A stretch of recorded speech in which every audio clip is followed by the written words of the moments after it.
শুভ দুপুর বন্ধুরা, বসে গেছি দেখো দুপুরে খাবার দাবার নিয়ে। তোমাদেরকে আগের ভিডিওতে বলেছি যে দুপুরে খাবার মানে দেখা হচ্ছে খাবার টেবিলে। তো খাবার দাবার রান্না করে নিয়ে সব কিছু গুছিয়ে গেছে নিয়ে বসে গেছি। থালে থালে ভাতও বেড়ে নিয়েছি। আর রান্নাতে কি কি করেছি দেখো, কচুরলতি করেছি এই যে।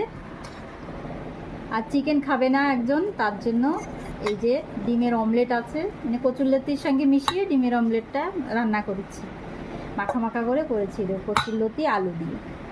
আর এদিকে আছে দেখো লাল লাল ঝাল ঝাল চিকেন, একটু বেশি করে আলু দিয়ে এই যে লাল লাল ঝাল ঝাল চিকেন করেছি আজকে। আর আছে দেখো এই যে লেবু, পেঁয়াজ। এই আজকে আর বেশি রান্না টান্না করিনি, এই দুই পদ রান্না। তো চলো খাওয়া দাওয়া করি, অনেকটা খিদে পেয়ে গেছে বন্ধুরা। চলো তাহলে খাওয়া দাওয়া করা যাক, রাখি।